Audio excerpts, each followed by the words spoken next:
सब नोट करना है। ये वही 7 जनवरी का पेपर है, मॉर्निंग शिफ्ट वाला। तो इसमें जो क्वेश्चन है ध्यान से नोट करके नोट डाउन करना है, और उसको जो अच्छे क्वेश्चन है स्टार मार्क कर देना उसको। पहला क्वेश्चन है इसमें, मेटाक्लोरो एनिलीन है, मेटाक्लोरोफिनॉल है। पहला question, metachloro aniline, metachlorophenol and metachloro benzoic acid, तीन है। मेटाक्लोरो एनिलीन है, मेटाक्लोरोफिनॉल है, और मेटाक्लोरो बेंजोइक एसिड। मेटा पे सी लगा तीनों। और in ethyl acetate was extracted, ethyl acetate में डिजोल्व कर रखा है इनको तीनों को। Was extracted initially with it saturated solution of NaHCO3। NaHCO3 डालेंगे तो कौन डिजोल्व कर जाएगा? एक फ्रैक्शन मिल जाएगी। कौन सी फ्रैक्शन मिल जाएगी NaHCO3 के अंदर? NaHCO3 जो इससे H2CO3 से स्ट्रॉन्ग एसिड होगा, वो कौन सा है? यही है ना, डिस्टिंक्शन का टॉपिक है ये। तो मेटाक्लोरोबेंजोइक एसिड मिल जाएगा। पहले क्या मिल जाएगा? मेटाक्लोरोबेंजोइक एसिड, ये मिल जाएगा। डिस्टिंक्शन टॉपिक का ये मेटाक्लोरोबेंजोइक एसिड, ये अलग हो जाएगा। ये ए मान लिया, ये बी मान लिया, ये सी मान लिया, तो सी अलग हो गया और ए भी बचा है। अब उसके बाद क्या डाल दिया दोनों में? इन दोनों में डाल दिया NaOH। और NaOH डालेंगे तो जो एसिडिक होगा दोनों में से वो डिजोल्व कर जाएगा। फिनॉल एसिडिक नेचर का होता है, एनिलीन बेसिक नेचर का होता है। तो इसलिए अब बी अलग हो जाएगा और बी और ए दोनों अलग हो जाएंगे।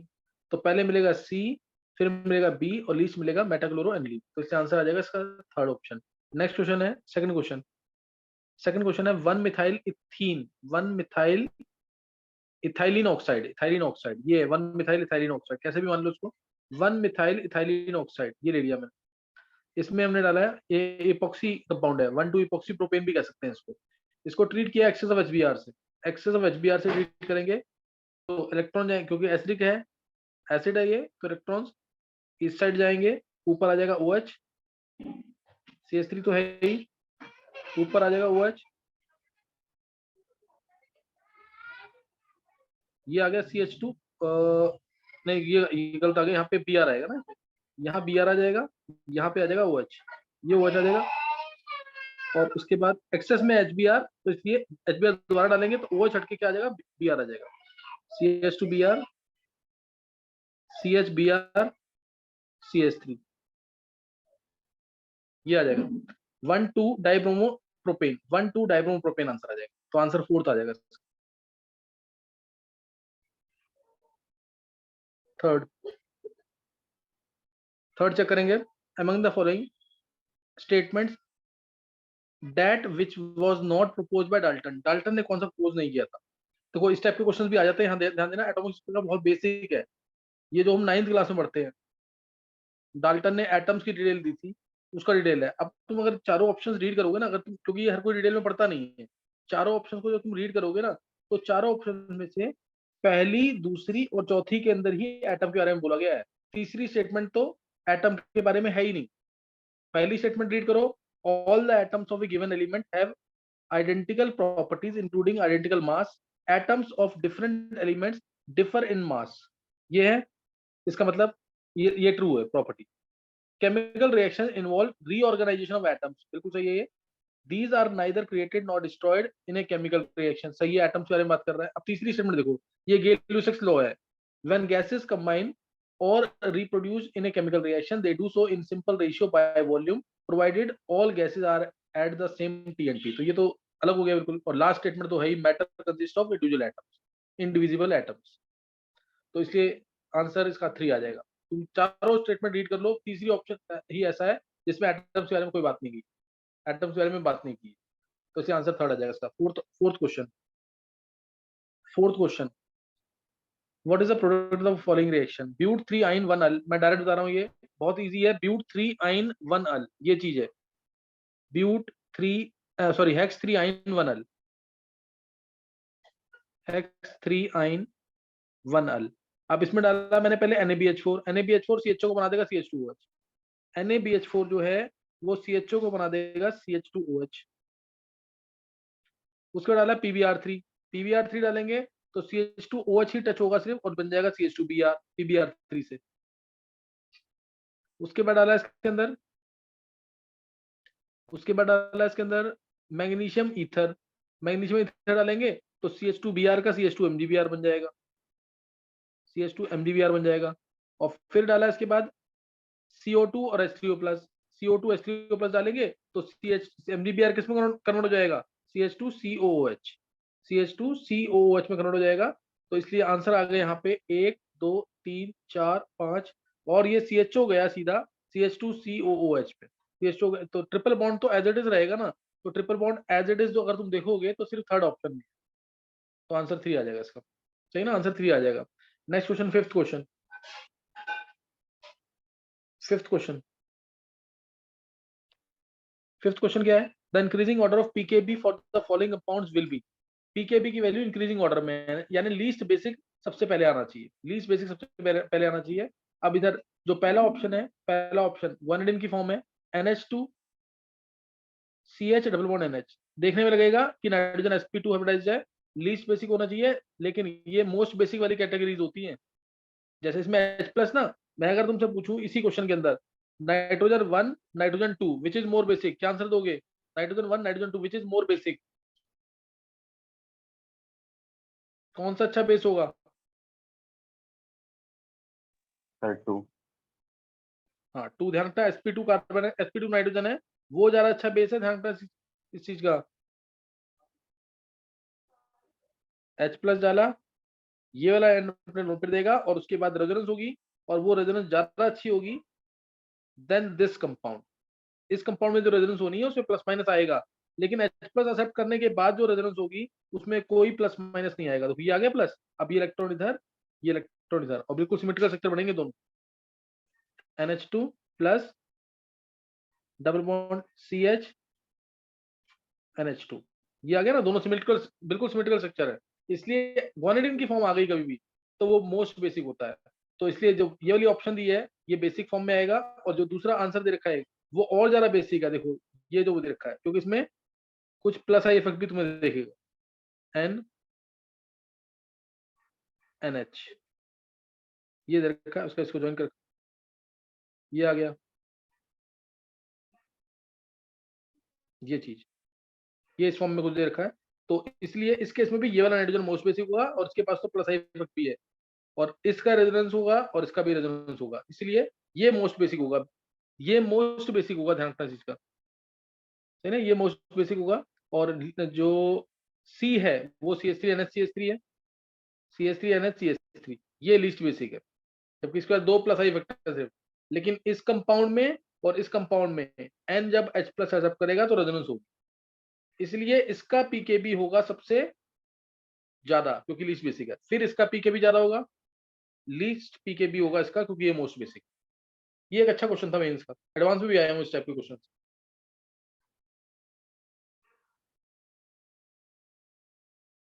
नेक्स्ट है question number 6, question 6, the atomic radius of silver is closest to, silver का एटॉमिक रेडियस जो है किसके क्लोज होगा, सिल्वर का एटॉमिक रेडियस किसके क्लोज होगा, तो ये तुम्हें पता होगा लेंथोइड कॉन्ट्रैक्शन, सिल्वर जो है 4D सीरीज का है, और गोल्ड जो है उसी के नीचे वो क्या है 5D सीरीज का, तो गोल्ड और सिल्वर 4F की वजह से लेंथोइड कॉन्ट्रैक्शन आता है, जिससे दोनों का साइज क्या होता है सिमिलर होता है, तो इसलिए इसका आंसर आ जाएगा गोल्ड, है ना, इसका आंसर आ जाएगा गोल्ड। फिर नेक्स्ट क्वेश्चन है the dipole moments of CCl4 CHCl3 and CH4, CCl4 CHCl3 CH4, तो इसकी डाइपोल मोमेंट 0, परफेक्ट ज्योमेट्री है इसकी, sp3 हाइब्रिडेशन है, कोई लोन पेयर नहीं है, sp3 हाइब्रिडेशन कोई लोन पेयर नहीं है, और साथ में सराउंडेड एटम सेम है, तो डाइपोल मोमेंट 0, ध्यान रखना इस चीज का, अगर बिल्कुल परफेक्ट ज्योमेट्री है यानी कोई लोन पेयर नहीं है, रेगुलर ज्योमेट्री है यानी कोई लोन पेयर नहीं है, और सराउंडेड एटम सेम है, तो डाइपोल मोमेंट हमेशा 0, तो डाइपोल मोमेंट हमेशा 0 होगी, लेकिन इसमें रेगुलर ज्योमेट्री नहीं कह सकते इसमें, क्योंकि बॉन्ड लेंथ डिफरेंट हो जाएगी, बॉन्ड लेंथ जो है वो डिफरेंट हो जाएंगी, CH बॉन्ड लेंथ डिफरेंट होगी, CCl बॉन्ड लेंथ डिफरेंट होगी, bond length different, bond angle different, bond strength different, तो यानी वो रेगुलर ज्योमेट्री नहीं है, लोन पेयर आ गया तो मीन रेगुलर ज्योमेट्री नहीं होगी, तो इसलिए ध्यान रखना अगर रेगुलर ज्योमेट्री है सराउंडेड एटम सेम है तो डाइपोल मोमेंट हमेशा 0, लोन पेयर आ गया तो 99% है कि डाइपोल मोमेंट होगी, लेकिन कई केसेस में 0 भी हो जाती है जैसे XCF, क्योंकि लोन पेयर भी एक दूसरे की डायरेक्शंस को कैंसिल करते हैं, तो CCl4 की डायपोलमेंट 0, CH4 की 0, CH3 की कुछ डायपोलमेंट होगी। 8th question. फिर इसमें अब ये बहुत अच्छा क्वेश्चन है, ये इस टाइप के क्वेश्चन काफी आते हैं मेंस। ई नॉट वैल्यूज दे रखी है Cu2 प्लस की और Cu प्लस से Cu की। E naught value of Cu2 plus से Cu की दे रखी है, E naught values of Cu plus से Cu, ये दो वैल्यूज दे रखी हैं 0.34, 0.522 वोल्ट में दे रखा है। और पूछी किसकी है, E not of Cu plus से Cu2 प्लस से Cu प्लस क्या होगा, ई नॉट ऑफ Cu2 प्लस से Cu प्लस क्या होगा, तो ये निकालना में ध्यान रखेंगे। ऐसे क्वेश्चन कभी भी आते हैं तो ई नोट सेल जो है एक्सटेंसिव, ये इंटेंसिव प्रॉपर्टी है, इसको मैं डायरेक्टली ऐड या सब्ट्रैक्ट नहीं कर सकता, इसको मैं डायरेक्टली ऐड या सब्ट्रैक्ट नहीं कर सकता। इसके अंदर मैं अब सीधा शॉर्टकट बता रहा हूँ, क्योंकि नहीं तो उसका कंसेप्ट है ई नोट को डायरेक्टली ऐड या सब्ट्रैक्ट करना है, तो उसके लिए हमें कोई ऐसी प्रॉपर्टी सोचनी पड़ेगी जिसके अंदर ई नोट आ रहा हो और वो खुद एक्सटेंसिव हो, ताकि मैं उसको डायरेक्टली ऐड या सब्ट्रैक्ट कर दूं। तो ऐसी प्रॉपर्टी होती है डेल्टा जी नोट, उसके थ्रू निकालते हैं। मैं इस क्वेश्चन को भी तुम्हें डायरेक्ट बता रहा हूँ, कभी भी ऐसा क्वेश्चन आएगा 2 का इलेक्ट्रोड पोटेंशियल दे रखा है या 3 का दे रखा है या 4 का दे रखा है और अगले का पूछा हुआ है, तो तुम्हें सबसे पहले हायर चार्ज वाला लिख दो पहले आइटम, ध्यान सुनना बिल्कुल, हायर चार्ज वाला पहले लिख देना, उसके बाद उससे कम वाला और उसके बाद उससे कम वाला, ये तीनों लिख दो बस। अब जो डेटा दे रखा है उसको परफॉर्म करो। इलेक्ट्रॉन, यहाँ पे एक इलेक्ट्रॉन है, यहाँ से यहाँ एक इलेक्ट्रॉन, यहाँ से यहाँ भी एक इलेक्ट्रॉन, और पूरे में यहाँ से यहाँ पे 2 इलेक्ट्रॉन, ये दिमाग में रखना जरूर, n की वैल्यू। अब Cu2 प्लस से Cu दे रखा है 0.34, Cu2 प्लस से Cu दे रखा है 0.34, यानी 0.34 इंटू 2 कर देना, 2 इलेक्ट्रॉन है। ये एक्चुअल में माइनस NF ई नॉट से लग रहा है, माइनस और F में कैंसिल कर रहा हूँ पहले, इसलिए 0.34 इंटू 2। और Cu2 प्लस से Cu प्लस है, यहाँ पे एक इलेक्ट्रॉन है, एक इलेक्ट्रॉन का मतलब है यहाँ पे आ जाएगा ये है ना, ये जो वैल्यू निकालनी है, एक इलेक्ट्रॉन था ना, तो 1 इंटू एक्स मान लो। और Cu प्लस से Cu प्लस से Cu, ये वैल्यू कितनी है 0.522, 0.522 इंटू 1, 0.522 इंटू 1 कर देंगे। तो अब ये डायरेक्ट आंसर के लिए x प्लस 0.522, यही है ना, x यहाँ पे 0.522 यहाँ पे, दिस इज इक्वल टू 0.68। तो ये 0.16 दिख रहा है मेरे को आंसर, 0.16 से थोड़ा सा कम आंसर आ जाएगा, 0.16 के आसपास आंसर आना। सही, ये डायरेक्ट है, ये तुम 1 मिनट में कर लोगे क्वेश्चन को। अगर डेल्टा जी नोट वाला पूरा कंसेप्ट लगाओगे तो थोड़ा टाइम लग जाएगा। एक बार हैंडसेस करेंगे जिसको ये कंसेप्ट समझ आ गया 8 क्वेश्चन का, ये इंपॉर्टेंट है। देखो जल्दी से हैंडसेस कर देना जिसको ये कंसेप्ट समझ आ गया, और उसको रिकॉल कर लेना 2-3 बार करके। ये एडवांस में और मेंस में दोनों जगह, नीट में भी आया हुआ है, तो ध्यान रखना चीज का। कृष्ण, नवीन, गर्व, अक्षिता, निशी, काजल, तान्या, ध्वनि, नयंत, अर्जुन, आन्या, निकिता, सिद्धि, गर्व, जिया, मनन, कृष्णा, अक्षत को समझ नहीं आया, अर्शी समझ नहीं आया, हिमांग, अक्षत को आगे समझ, अर्शी और हिमांग। सर मेरा नहीं थोड़ा सर। नेट ठीक नहीं चल रहा है। सर मेरा थोड़ा नेट ठीक नहीं चल रहा, तो इसलिए बच्चे सुनाई नहीं। अच्छा कुछ था, ये तुम्हें वैसे तो मेरे को करवाना है चैप्टर, लेकिन एक बार मैं जल्दी से बता देता हूँ। अर्शी एक बार जल्दी से नजर मार लेना एक बार। जैसे मान लो ई नॉट ऑफ, एक बार देखेंगे Fe3 प्लस से Fe2 प्लस तुम्हें गिवन है, मैं ऐसे लिख देता हूँ डायरेक्ट, ये Fe3 प्लस है, इससे तुमने बनाया Fe2 प्लस, एक एग्जाम्पल है जस्ट, फिर बना Fe, और Fe3 प्लस से Fe, ये तुम्हें अब तुम्हें निकालना, मान लो ई नॉट ऑफ Fe3 प्लस से Fe2 प्लस की वैल्यू निकालनी है। तो इधर से इधर एक इलेक्ट्रॉन है, Fe3 प्लस से Fe2 प्लस एक ही इलेक्ट्रॉन है, तो 1 इंटू एक्स मान लो। Fe2 प्लस Fe कितने इलेक्ट्रॉन है, 2 इलेक्ट्रॉन है, तो इसमें वैल्यू कुछ भी दे रखी होगी, मान लो उसको वाई, तो ये जाएगा 2 इंटू वाई, 2 इंटू वाई हो जाएगा। Fe3 प्लस से Fe है, तो यहाँ पे क्या आ जाएगा, 3 इलेक्ट्रॉन्स आएंगे, तो 3 इंटू जेड, तो x plus 2y is equal to 3z। अभी समझ आ गया अर्शी की नहीं? Yes sir. कोई डाउट तो नहीं है? No sir. तो इसी तरह से परफॉर्म कर लेना, अच्छा क्वेश्चन है ये, सही है। नेक्स्ट अब है नेक्स्ट क्वेश्चन अब आ गया हमारा क्वेश्चन नंबर 9, डायरेक्ट क्वेश्चन है हाइड्रोजन चैप्टर से। In comparison to zeolite process for the removal of permanent hardness the synthetic resin method is, ये ज्यादा एफिशिएंट होता है, क्यों? क्योंकि इसके अंदर कैटायन और एनायन जो हैवी होते हैं वो दोनों ही निकल जाते हैं एक साथ, दोनों ही एक्सचेंज हो जाते हैं H+ और OH आयन से, इसलिए ज्यादा एफिशिएंट मेथड होता है हमारा कौन सा, synthetic resonance method than zeolite method. Cation anion दोनों को रिमूव कर देता है, एक्सचेंज कर देता है H+ और OH आयन से, इसलिए। अब आ गया 10th question, relative strength of interionic intermolecular forces of in decreasing order is. Ion ion की तो फोर्सेस जैसे Na+ और Cl- में फोर्स सबसे ज्यादा होगा, तो इसलिए सबसे ज्यादा तो यही आ गया। दूसरा आयन डाइपोल, दूसरा क्या है, आयन डाइपोल, आयन है एक के पास और एक डाइपोल, जैसे Cl- है और दूसरा HCl है, इसके अंदर फोर्सेस भी ठीक ठाक स्ट्रॉन्ग होंगे। और तीसरा डाइपोल डाइपोल, जैसे HCl आ गया और कोई भी जिसमें डाइपोल मोड हो सकती है HPr आ गया, इनमें भी फोर्सेस दोनों में स्ट्रॉन्ग होंगे, लेकिन सबसे स्ट्रॉन्ग होंगे दोनों आयन अगर है, अट्रैक्शन ज्यादा, फिर उसके बाद एक आयन और एक डाइपोल और बाद में डाइपोल डाइपोल, तो ये आंसर आ जाएगा direct, fourth option. Next 11th question है, ये तो बताना है इसमें से किसके अंदर सेडजेव्स प्रोडक्ट नहीं मिलेगा, तो मैं इसमें डायरेक्ट बता रहा हूँ, कंसंट्रेटेड एस्टर डालते हैं तो सेडजेव्स प्रोडक्ट मिलेगा, एल्कोहलिक में भी सेडजेव्स प्रोडक्ट मिल जाएगा, बस तुम अगर थर्ड ऑप्शन चेक करोगे तो उसमें उसमें बल्की बेस डाल रखा है, बल्की बेस, मैंने तुम्हें 4 केसेस बता रखे हैं, इसमें से एक आध केस जरूर पूछ लेते हैं पेपर के अंदर। मैं 4 केस, जैसे मैं तुम्हें एक बार चारों केस जल्दी से रिकॉल कर देता हूँ। ये 4 केस है E1 CB मैकेनिज्म के, जल्दी से नोट कर लेंगे, जैसे CH3 CHF CH2 CH3। अगर लिविंग, पहला केस, अगर लिविंग ग्रुप पुअर है, जैसे FOH OR NH2, ये लिविंग ग्रुप पुअर है, लेकिन इसमें हमेशा क्वेश्चन में Fe आएगा, पुअर लिविंग ग्रुप। अगर लिविंग ग्रुप पुअर है, लिविंग ग्रुप पुअर है, एल्कोहलिक केओएच डाल दिया, अगर एल्कोहलिक केओएच, तो उस केस में जो लेस स्टेरिकली हिंडर्ड हाइड्रोजन है वो हटता है, लेस स्टेरिकली हिंडर्ड, ये अल्फा बीटा एलिमिनेशन, बीटा ये वाला हटेगा कि बीटा ये हटेगा, बीटा हटेगा ये वाला, तो आंसर आएगा 1 ब्यूटीन, नॉट 2 ब्यूटीन। जो सेडजस प्रोडक्ट है वो नहीं मिलेगा, जो सेडजस प्रोडक्ट है वो नहीं मिलेगा, तो ये ए ऑप्शन।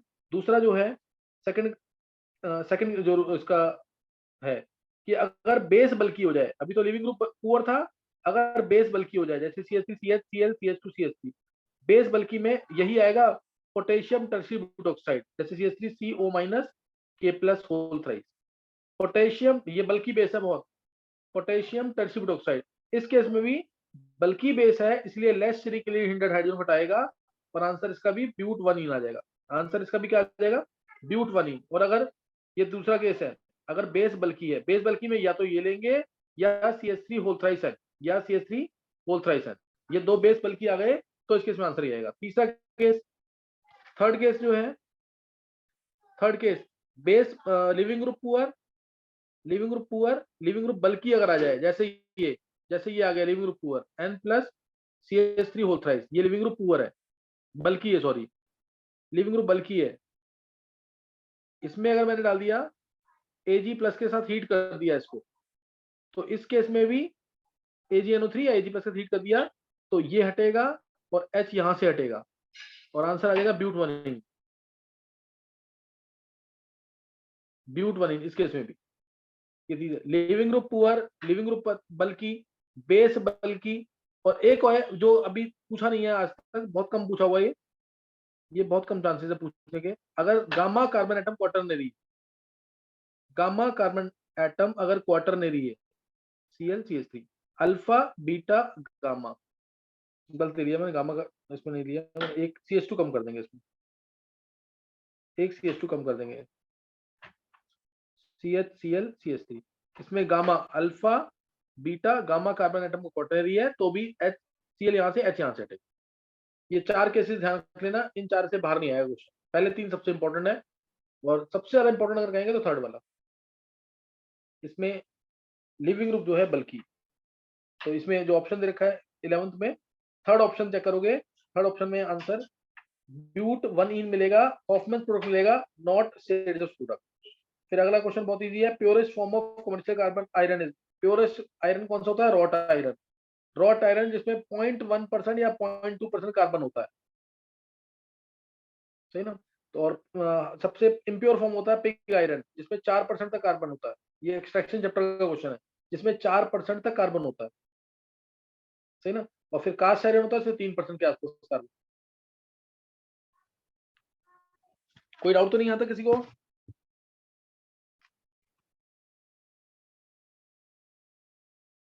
नेक्स्ट अब है 13th क्वेश्चन,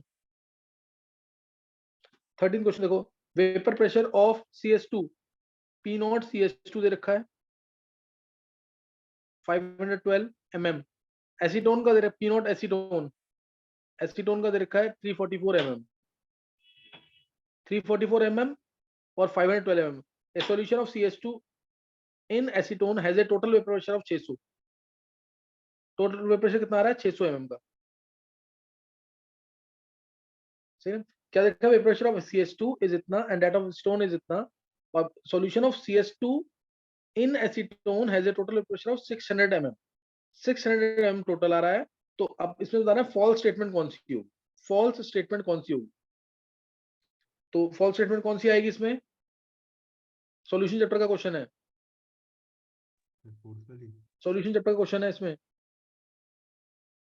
देखो अगर तुम फॉर्मूला क्या होता है इसका, XCS2 है ना, XCS2 into P0 CS2 plus X acetone into P0 acetone, ideal solution के लिए ये फॉर्मूला होता है। ये फॉर्मूला होता है ना, ऐसे क्वेश्चन कभी भी आएंगे ना, तो अगर तुम pick the odd one out करके निकालोगे तब भी आंसर आ जाए। तो इस केस में अगर तुम देखोगे टोटल, अगर मैं दोनों का मोल फ्रैक्शन मान लो सेम मान लेता हूँ, ये भी 0.5 ये भी 0.5, दोनों का मोल फ्रैक्शन आधा आधा मान लिया, तो उस केस में ये इसका आधा हो जाएगा, 256 आ जाएगा। आप कुछ बोलना किसी को? सर इसमें तो बी आएगा, राउट्स लॉ तो फॉलो होगा शायद।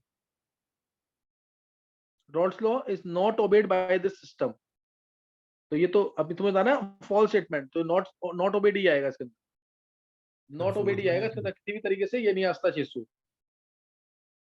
मैंने अगर आधा आधा मान लिया, मैं एक एग्जांपल ले रहा हूँ जस्ट, 0.5 into 512 ये आ गया 256, और 0.5 into P0 A एसीटोन का 344 ये आ जाएगा 150, हाफ आ गया 172। तो इससे भी करोगे अगर आधा आधा लोगे तो भी कितना आ जाएगा ये 256 प्लस 172, सोच के देखो कितना है ये 256 प्लस 172, ये आएगा 428, एक बार चेक करना, अगर आधा आधा लेता हूं तो 428 आएगा। और अब अगर तुम इसको कितना भी बढ़ा लो, इसको तुम 0.9 कर दो, 512 है इंटू 0.9 कर दो उसको, और दूसरे को 0.1 कर दो, 344 इंटू 0.1, अगर ये भी कर दोगे तुम लोग तो इसे 512 है इंटू 0.9, ये 500 के आसपास आ गया मान लो, तो ये तो 34.1 ही आएगा ना, 34.4 ही आएगा। क्या 600 कभी प्रेशर आ सकता है इन दोनों के कॉम्बिनेशन से? क्या 600 कभी भी आ सकता है?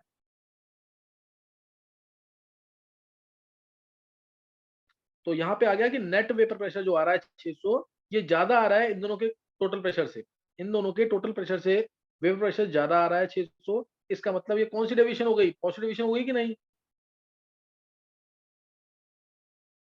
नहीं क्लियर हुआ? यस सर समझ गए, इसमें सी होगा। हाँ, इसलिए पॉजिटिव डिविजन हो गई तो हीट तो पॉजिटिव में डेल्टा H पॉजिटिव होगा, डेल्टा V पॉजिटिव होगा। अब तुम पॉजिटिव डिविजन के अकॉर्डिंग मार्क कर लो, आंसर थर्ड आ जाएगा। तो आंसर क्या आ जाएगा, थर्ड आ जाएगा, टोटल वॉल्यूम ज्यादा आना चाहिए मिक्स करने के बाद, तो इसके आंसर इसका थर्ड आएगा। अब चेक कर लेना। नेक्स्ट क्वेश्चन है 14th क्वेश्चन में बोला electron gain enthalpy of fluorine, chlorine, bromine and iodine are. ये तो सबको पता ही है, FCl Bri। सबसे ज्यादा इलेक्ट्रॉन एफिनिटी होती है Cl की -349, याद होगा तुम्हें, वैल्यूज भी मैंने लिखवाई हुई है पहले। इसकी होती है -328 के आसपास, और इसकी -310 के आसपास, तो ये -295 के आसपास। सबसे ज्यादा इलेक्ट्रॉन एफिनिटी होती है क्लोरीन की, F का साइज छोटा है, इलेक्ट्रॉन इलेक्ट्रॉन रिपल्शन तुम्हें याद होगा ये ClF Bri।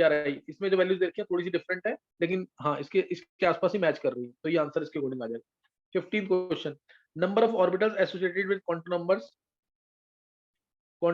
n5 और ms यानी s प्लस हाफ। n5 है तो n स्क्वायर होंगे ऑर्बिटल्स, यानी 25 ऑर्बिटल आ जाएंगे, 25 ऑर्बिटल आ जाएंगे। n5 का मतलब 25 ऑर्बिटल, 25 ऑर्बिटल 50 इलेक्ट्रॉन, 50 इलेक्ट्रॉन। तो इसने बोला है ऑर्बिटल्स कितने होंगे, तो n5 है तो 25 ऑर्बिटल आ जाएंगे। 50 इलेक्ट्रॉन होने चाहिए, लेकिन इलेक्ट्रॉन भी 25 आएंगे, क्यों? क्योंकि हमें प्लस हाफ वाले चाहिए, माइनस हाफ वाले नहीं चाहिए। 16 डायरेक्ट क्वेश्चन था ये तो। फिर उसके बाद है 16 क्वेश्चन, तो मैट्रिक्स मैच है, ये तुम कर लोगे, बहुत इजी है, सही ना। राइबोफ्लेविन किसका केमिकल नेम है? विटामिन B2 का, उसके अकॉर्डिंग विटामिन B2 का। और थायमिन किसका केमिकल नेम है? विटामिन B1 का। पायरिडॉक्सिन किसका है? विटामिन B6 का। एस्कॉर्बिक एसिड विटामिन C का। सी की वजह से डिसीज कौन सी होती है? स्कर्वी। विटामिन सी की डेफिशिएंसी डिसीज क्या है? स्कर्वी। याद है कि नहीं है? और विटामिन B2 की किलोसिस, और विटामिन B1 की थायमिन की बेरीबेरी। याद है कि नहीं है? विटामिन B6 की कन्वर्जेंस। तो ये तो तुम्हें बायोलॉजी का क्वेश्चन है डायरेक्ट विटामिन के ऊपर, सही ना? नेक्स्ट है थ्योरी दैट कैन कंप्लीटली या properly explain the nature of bonding in NiCO whole 4। जो ऐसी कौन सी थ्योरी है जो इसके अंदर बॉन्डिंग को कंप्लीटली एक्सप्लेन कर दे, जो उसका बेसिस हो? तो वो थ्योरी ध्यान रखना, हर किसी के दिमाग में आएगा CFT या VBT, लेकिन आंसर इसका MOT है। आंसर इसका MOT है। क्यों? क्योंकि इसके अंदर होती है सिनर्जिक बॉन्डिंग। इसके अंदर सिनर्जिक बॉन्डिंग होती है। CO में C ने लोन पेयर दिए साथ में, क्योंकि इस CO के पास vacant antibonding pi star molecular orbital है, जहां पे ये इलेक्ट्रॉन एक्सेप्ट करेगा antibonding pi star molecular orbital. ये कांसेप्ट कहां से आया? इसका बेसिस ये MOT से आया। MOT में तुम देखोगे तो CO के पास antibonding pi star vacant होंगे, इसलिए MOT एक्सप्लेन करता है इसका डिटेल। तो ये ध्यान रखना सिनर्जिक बॉन्डिंग की वजह से, सही है? तो 16 का आंसर MOT आएगा।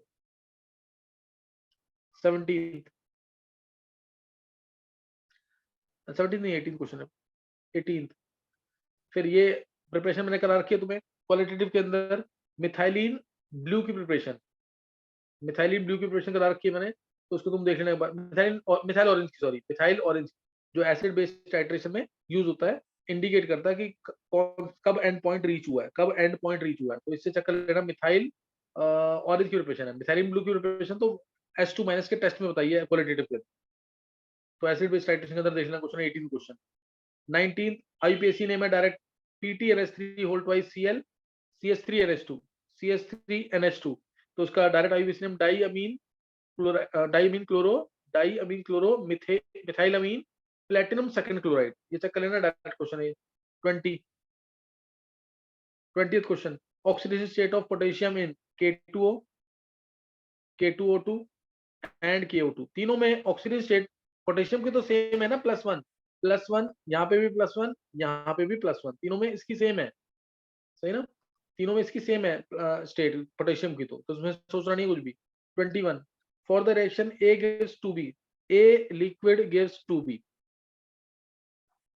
A liquid gives 2B gaseous। Delta S दे रखा है 20 कैलोरी पर केल्विन, 20 कैलोरी पर केल्विन ये दे रखा है, 20 कैलोरी पर केल्विन और 300 केल्विन पे,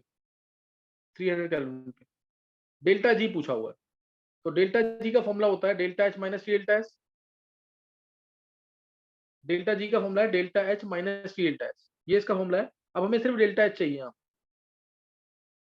डेल्टा H चाहिए। डेल्टा H क्या होगा? Delta E plus delta NGRT पहले,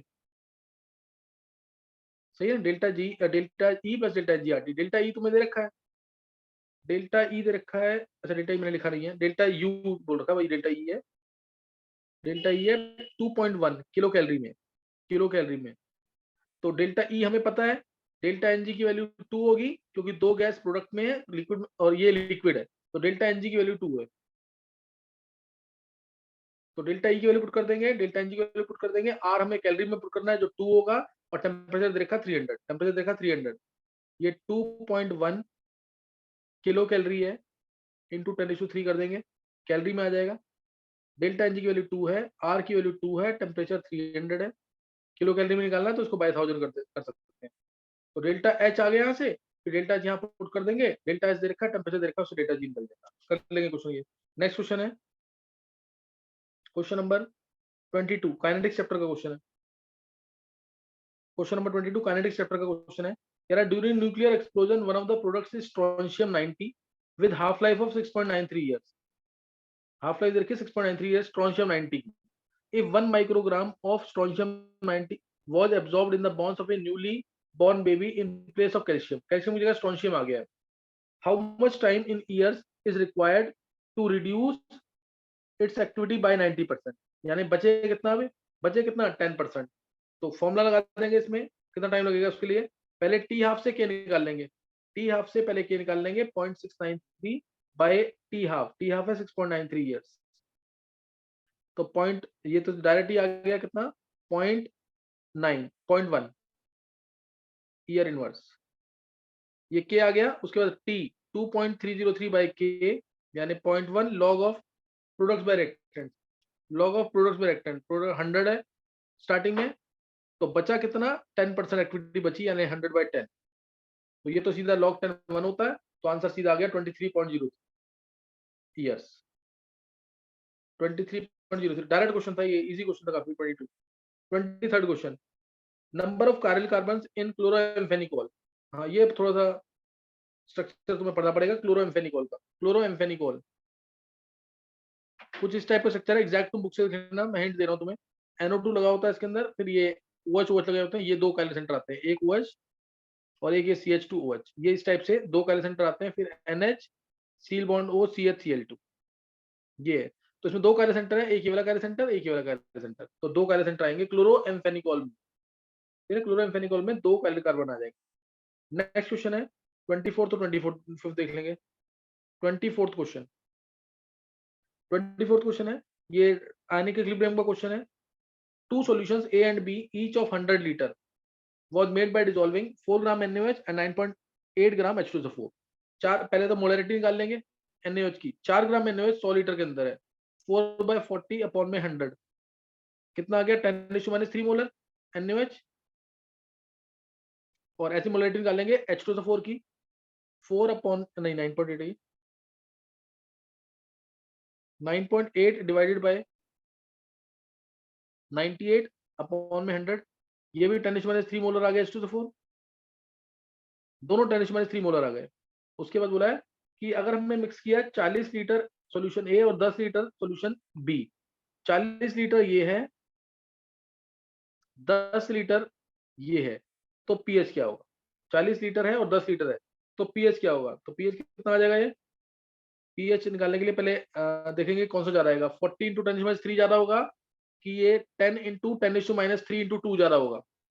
तो ज्यादा क्या होगा? बेस ज्यादा होगा, बेस ज्यादा होगा ना, ओ चांस आ जाएगा उससे, ओ चांस जो होंगे कंसंट्रेशन ओ चांस ये आएगा 40 × 10⁻³ माइनस 10⁻³ × 10 × 2 भी करेंगे, n फैक्टर H2SO4 का 2 होता है, divide by total volume 50, total volume 50 आ जाएगा। तो ये सॉल्व करेंगे कितना आ रहा है ये 20 × 10⁻³, 20 × 10⁻³, तो ये आ गया 4 × 10⁻⁴, एक बार चेक करो, 4 × 10⁻⁴ मोलर आ गया, तो पीओएच आ जाएगा 4 - log 4, पीएच आ जाएगा 10 + log 4, 10 + log 4, log 4 होता है 0.6, तो 10.6 आ जाएगा, 10.6 आंसर आ जाएगा। लास्ट क्वेश्चन,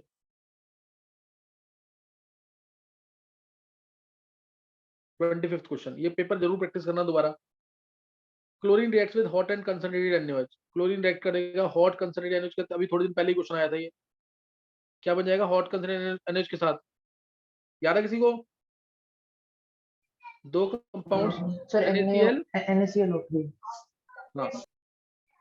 हाँ NaCl और NaClO3, ये दो बन जाएंगे।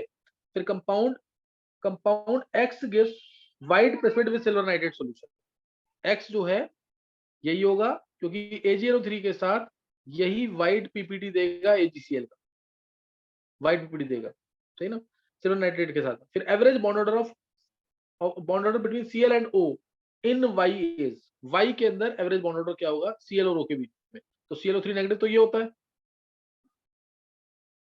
लोन पेयर, तो बॉन्ड ऑर्डर कितना आ गया 1, एक बॉन्ड तो है ही दो तीनों में, Cl का O के साथ तीनों में एक बॉन्ड तो है ही, ध्यान देना बॉन्ड ऑर्डर, एक बॉन्ड तो यहाँ पे, एक यहाँ पे, एक यहाँ पे, एक बॉन्ड तो है ही, 1 तो बॉन्ड ऑर्डर होगा ही होगा, और 2 पाई बॉन्ड 3 जगह शेयर होंगे, 2 पाई बॉन्ड 3 जगह शेयर होंगे Cl और O के बीच में, तो 1 + 2/3, 1.67 आंसर आ जाएगा, 1.67, सही ना?